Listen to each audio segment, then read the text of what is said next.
Hello! In this part of the course you will learn about the relevance of human rights for planning and designing the built environment. Human rights are an important part of spatial justice. They inform planners and designers about what to do, when and for whom. First, we need to realize that human rights are different from civil rights. Whereas civil rights are connected to the citizenship of a particular country, human rights are universal to every human being regardless of their national citizenship. They also apply to refugees or illegal immigrants.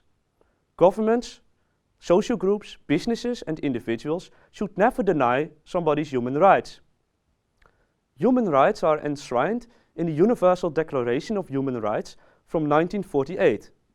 This idea was further developed into several treaties, signed by the vast majority of the world's countries, of which the International Covenant on Civil and Political Rights of 1966 and the Covenant on Economic, Social and Cultural Rights of 1976 are the most important too.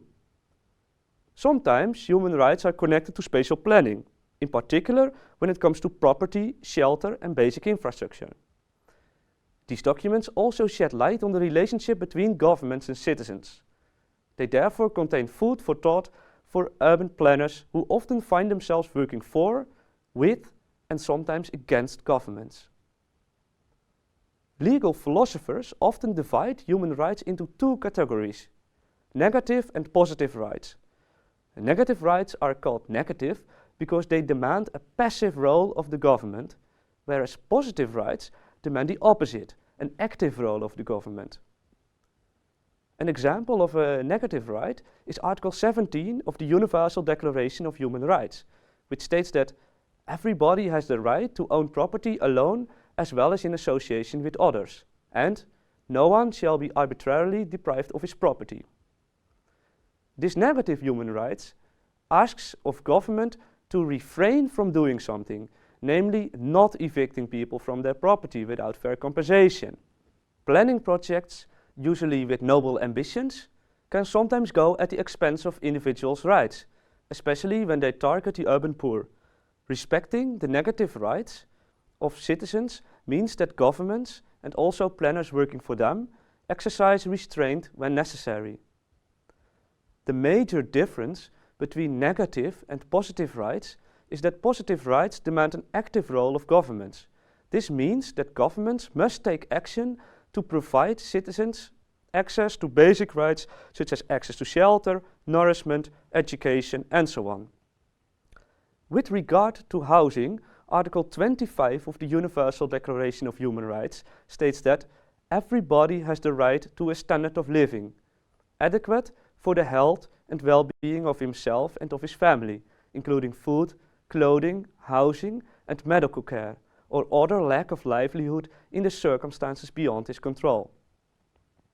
These articles are of great importance for the urban poor, because they do not only portray the poor as deserving of care, but also as dignified bearers of rights, who can rightfully demand access to services.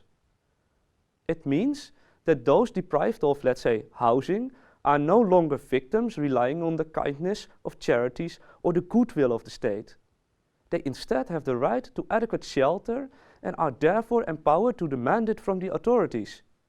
In my opinion, the two categories of rights, negative, demanding a restriction of the state's power, and positive, demanding an active role of the state, are in fact indivisible.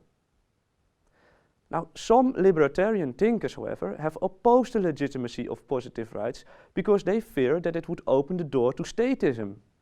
They fear that the state's responsibility to guarantee a certain standard of living and minimum equality will go at the expense of individual liberty, which is negative rights. They also fear that by accepting positive rights, they will open the door to big government Trojan horse.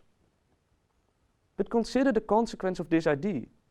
What is the value of a negative right to hold property for people living in slums with open sewers? And what is the meaning of the right not to be subjected to torture or cruel treatment if you live in heavily polluted environments? Those are all problems that cannot be solved by keeping the state at distance. They simply need effective institutions to secure both categories of rights. Urban planning is one of those institutions. Prioritizing negative rights, freedom, over positive rights, equality, is thus problematic. But the opposite is also true. Top-down planning systems with good intentions, such as equality for all, often have violated the individual liberty of people as well, by displacing low-income families to mass housing blocks in distant peripheries, thereby destroying their livelihoods and social ties. It's often because of the violations of negative rights, like the violent eviction of citizens from informal settlements, that low-income citizens are anxious about claiming their positive rights that demand an active role of the state. That's why the question, how to foster human rights in urban development, is not so much a question of more or less government, but rather a question of where the power of the state, and hence the discourse of urban planning, is directed to.